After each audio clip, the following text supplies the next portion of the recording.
बिस्मिल्लाहिर्रहमानिर्रहीम। अस्सलाम वालेकुम। रेड आई न्यूज़ के साथ मैं हूं सना हुसैन। चलते हैं खबरों की जानिब। अक़वाम मुत्तहिदा अमन मिशन को दरपेश खतरात पर काबू पाने की ज़रूरत है। वज़ीर आज़म का आलमी दिन पर पैगाम। अक़वाम मुत्तहिदा के अमन दस्तों के आलमी दिन पर अपने ख़ुसूसी पैगाम में वज़ीर आज़म शहबाज शरीफ ने कहा है कि आज हम आलमी बरादरी के साथ मिलकर अक़वाम मुत्तहिदा के अमन दस्तों का आलमी दिन मना रहे हैं। ये दिन न सिर्फ अक़वाम मुत्तहिदा के अमन दस्तों की जानिब से बैनुल-अक़वामी अमन और सलामती के हसूल में दी गई लातादाद कुर्बानी की एक याद दहानी है, बल्कि एक पुरअमन, मुस्तहकिम और खुशहाल दुनिया के लिए इन अमन दस्तों के अहम किरदार का एतराफ़ है। उन्होंने अपने पैगाम में कहा है कि अक़वाम मुत्तहिदा के अमन मिशन के 7 दहाइयों पर मुहित तारीख में 2,35,000 से ज़ायद पाकिस्तानी अमन दस्तों ने दुनिया भर में अक़वाम मुत्तहिदा के 48 मिशन में इम्तियाज़ी खदमात अंजाम दी हैं, जबकि 181 पाकिस्तानी अमन फौजियों ने बैनुल-अक़वामी अमन सलामती के असूल में अपनी जान के लाज़वाल कुर्बानियाँ दी हैं।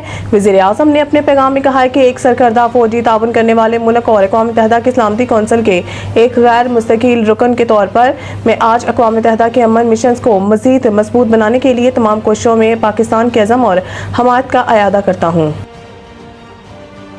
अमेरिका ने जाहिरियत और इश्तिआल अंगेज़ी पर उत्तर भारत को एक बार फिर लगाम दे दी। भारत के सेक्रेटरी खारजा श्री विक्रम मिस्री ने अमेरिका के नायब वज़ीर खारजा क्रिस्टोफर लिंडाउ से वाशिंगटन में मुलाकात की है। ज़राए के मुताबिक अमेरिका ने दो टोक अंदाज में भारत पर वाज़िया किया कि इलाकाई इस्तेहकाम और अमन बरकरार रखा जाए। इलाकाई इस्तेहकाम और अमन में भारत ने 6 मई को इस वक्त ज़रब लगाई थी जब मकबूजा जम्मू कश्मीर के इलाके पहलगाम में सियाहों के कत्ल का पाकिस्तान पर बिला बुनियाद इल्ज़ाम लगाकर मोदी सरकार ने पाकिस्तान पर चढ़ाई कर दी थी। हक दफा इस्तेमाल करते हुए पाकिस्तान ने इस जारहियत का दंदान शिकन जवाब दिया था, जिनमें से भारत के 4 राफेल समेत 5 तैयारे और एक ड्रोन मार गिराया था। 400 दिफाई निज़ाम को तबाह कर दिया गया था और इन तमाम फौजी अड्डों पर हमले किए थे, जहां से भारत ने पाकिस्तान पर मिसाइल दागकर शहरियों को निशाना बनाया था। इन हमलों के बाद अमेरिका की कोशिशों से पाकिस्तान और भारत के दरमियान जंगबंदी कायम हो गई थी, जो अब भी बरकरार है। ताहम मोदी सरकार की जानिब से इश्तिआल अंगेज़ी जारी है। भारतीय वज़ीर आज़म नरेंद्र मोदी ने हाल ही में कहा था कि पाकिस्तानी रोटी